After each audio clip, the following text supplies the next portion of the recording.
एखाद दुसरा Nobel price नक्की मिळाला. निर्मूलन समितीचा मी कार्यकर्ता आहे. देवधर्म वगैरे या गोष्टीला विरोध करत नाही. हा त्याचा प्रश्न आहे, कारण उपासना स्वातंत्र्य घटनेला भाग केलेले. पण त्याच्यामध्ये काय आहे म्हणजे की मानसोपचार तज्ञ म्हणून जे पतंजलीने हा प्रयोग सांगितला, जो नंतर सगळ्या भक्ती संप्रदायाने घेतला, याच्यामध्ये काय असेल जाणून घ्यावं असं वाटतं. बाकी मला काय असतं की वैयक्तिक अनुभव जो आहे ना, त्याला शास्त्रामध्ये सर्वात खालचं एव्हिडन्स बेस्ड इंटरव्हेन्शनचं हे असतं वैयक्तिक अनुभव. की माझा अनुभव असा होता. त्याच्यानंतर जे आहे त्याच्यामध्ये रँडमाइज कंट्रोल ट्रायल्स असतात.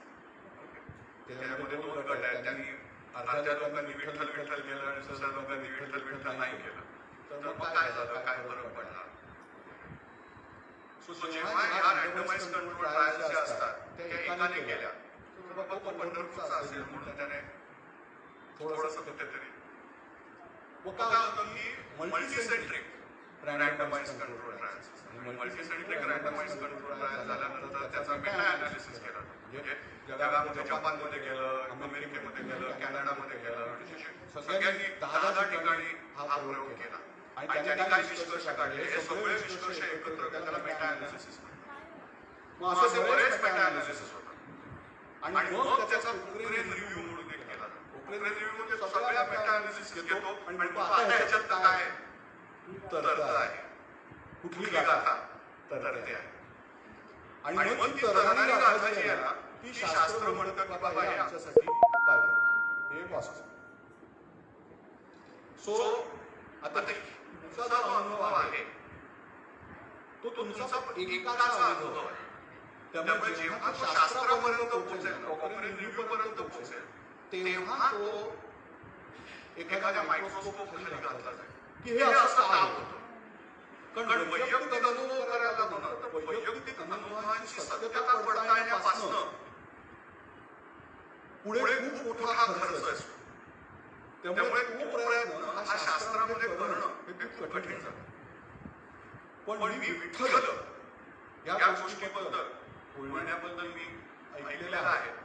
आणि अशोक रानडे नावाचे एक संगीतज्ञ आणि मला वाटतं गणितज्ञ पण होते. आणि ते सांगायचे की त्यांना खोकल्याचा त्रास व्हायचा आणि म्हणून त्यांना कुठच्यातरी एकाच गाणाऱ्याने सांगितलं की तुम्ही विठ्ठलाचं नाव घ्या. तर त्यांनी म्हटलं कशासाठी. तर त्यांनी म्हटलं की विठ्ठल. तुम्हाला असं नाही, विठ्ठल विठ्ठल विठ्ठल असं त्यांनी एका कार्यक्रमामध्ये सांगितलं होतं. आणि जेव्हा तो ठ हा जो उच्चार आहे ना, त्याच्यामध्ये फोर्सफुल एक्सप्रेशन आहे हो. म्हणजे तुमच्या फुफ्फुसांमध्ये जे काही फ्लेम असतं किंवा जे काही द्रवपदार्थ असतात ते बाहेर काढण्यासाठी हे अशा प्रकारे उच्चार करणं हे फुफ्फुसाच्या स्वास्थ्यासाठी उपयुक्त असतं. त्यांनी ते केलं, त्यांना त्याचा फायदा झाला. पण आता विठ्ठलामुळे झाला का ठ याच्यामुळे झाला. हे शास्त्र